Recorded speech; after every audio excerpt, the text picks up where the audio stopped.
really, really just overall happy. I've been just like in my creative space, thinking about men less. Like I don't have a man on my mind all the time, thinking about what they're doing, what they're up to. What is it you see? What is it you see? Tell me, why do you believe in me? But you keep Hey girl, welcome back to my channel. So I just wanted to just kind of keep you updated with everything that's been going on post breakup.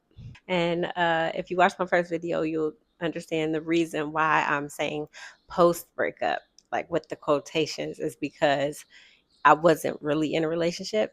I want to call it a situationship because it was a little bit more respectful than a situationship. And we were actually dating to pursue a long-term relationship. At least that's the vibe that I got. That's what my understanding was. So, and then he was a guy that I seen and was dealing with for about 5 to 6 months. And he was doing all the right things to actively, in the most respectful way possible, pursue me. Almost halfway through, he started to just kind of decline. That's typically what men do when they're starting to fall for you. It sounds crazy, but a lot of times when they start to really like you and they're unsure about you, then they kind of pull away. They don't really cut you off because they still want to keep you.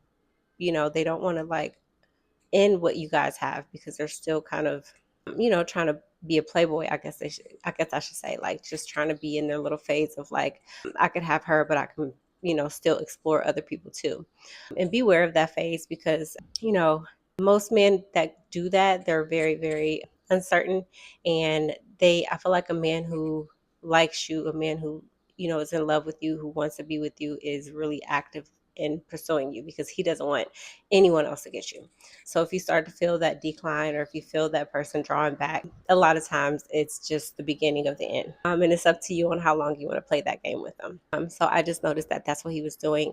But he became very hot and cold. And this was new for me. I really haven't ever dealt with a hot and cold person. Usually if a person starts to, pull back, I kind of start to see the decline. And then when I let go and I be like, okay, forget you, then they actively, start to pursue me and start to try to declare their love for me or whatever. And at that point, it's usually too late.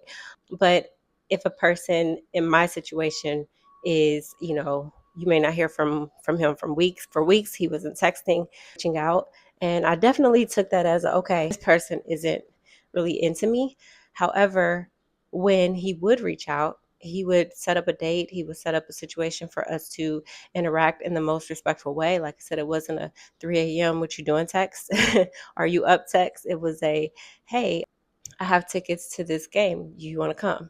Or, hey, I'm going to be, traveling to this place. Do you want to come? And so when I was with him, he was really into me. Like it just felt like we were never apart. Like I said, then after that, he would go days or even weeks without contacting me. So it was just very hot and cold, and I just didn't understand. So I eventually got that message that, he was seeing someone else and that he wanted to pursue a relationship with that person. And, a lot of apologies and, all of that. And I actually had a really hard time with it. And it was really because I actually liked this man. He was really different from what I was usually dating in so many different ways. And I just love a man. I love a man that knows how to pursue a woman and who knows how to treat a woman. And those were all things that I admired about him. I would say I'm now about 2 weeks after, that happened, and I've not heard from him, which is great. We don't want to hear from Bruno. But I think for me, like that first week, I was sad a lot. Like I was definitely sad. I definitely kept myself busy. I stayed active. I was going to the gym. I'm hanging out with friends. I'm spending time with my kids. I'm working on my YouTube channel. I'm doing all these things to stay busy because I've done this before. I've been through this before. Like I know that that is the way to take your mind off things. And then as time goes, time heals. And that is very, very, very, very true.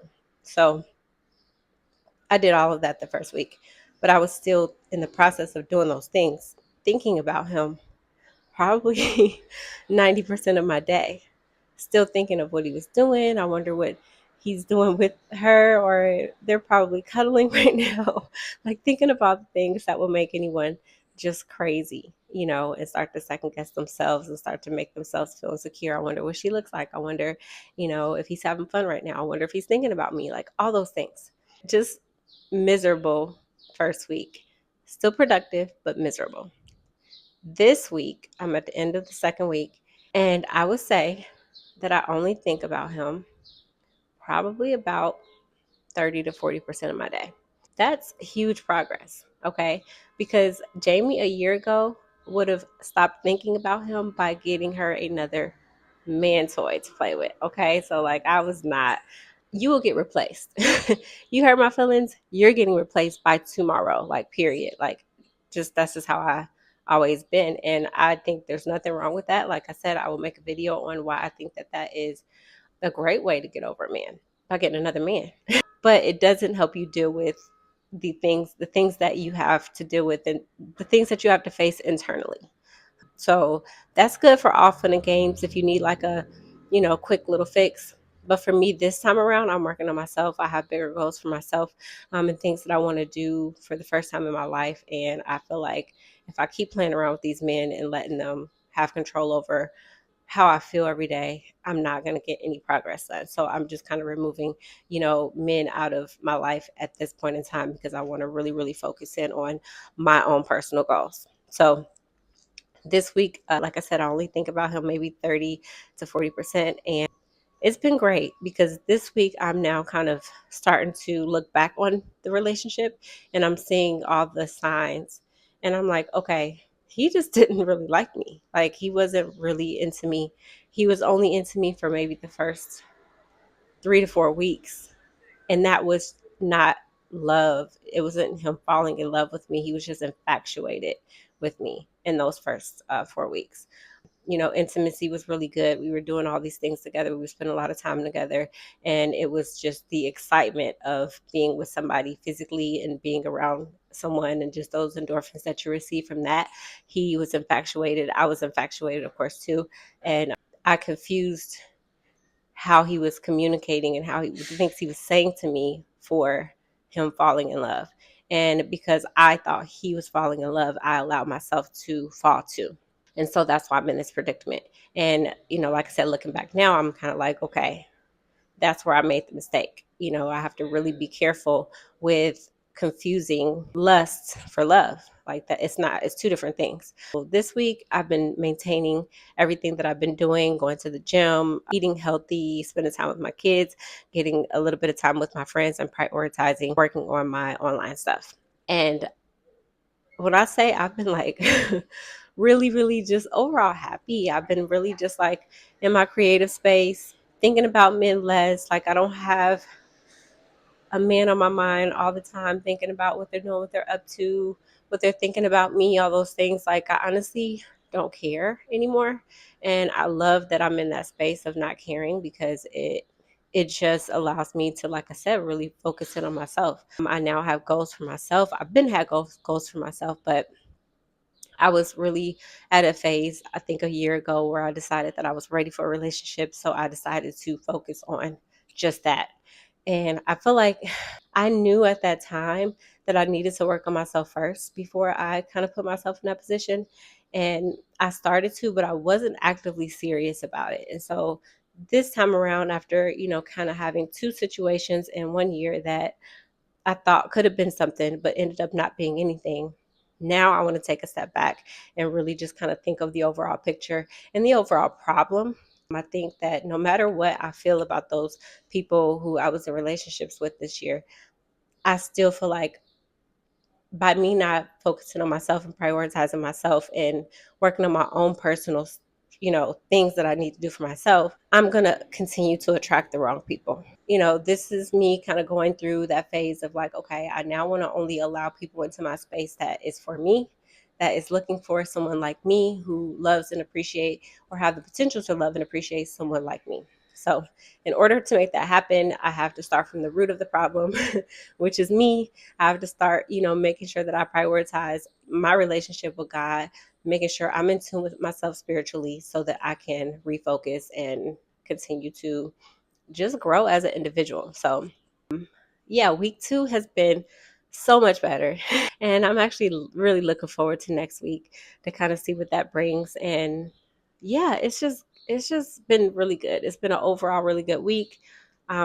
I think that people around me can also see a big change for me in my aura and how I am. Like when you're sad, you give off that sadness. So I'm so glad that I was able to kind of nip that in the bud and that I'm doing all the necessary things to continue to move forward. Anyways, I'm going to go ahead and end this video, but I really hope that you guys can get something from this. I'm going to continue to share my like weekly progress with this, and let me know if you want to if you want me to get more in depth. I am really trying to avoid longer videos right now. Then maybe just do them every now and then. Maybe I'll do some sort of like get ready with me chit chat, because I am a makeup girly and I do want to make sure that I'm including beauty videos in my content as well. But I also feel like I'm at a phase in my life where I have so much to give you. Like I have so much that I can offer you as far as like life lessons, advice. Like I've done and experienced so much. And I just want to share. I just want to share with you. I just want to kind of give you some guidance and help you through whatever journey that you're going through at the time. So like I said, I'm just going to try to continue to make videos that hit on all things women, motherhood, dating, relationships, just kind of giving feedback off of everything that I've experienced and trying to avoid you guys from taking the long way around. If you can get a shortcut to avoid some of the things that I had to go through myself, please, like that's really, really, really what I want you to get out of that. So yeah, just please subscribe and I will see you on my next video. Thank you for listening. Peace out.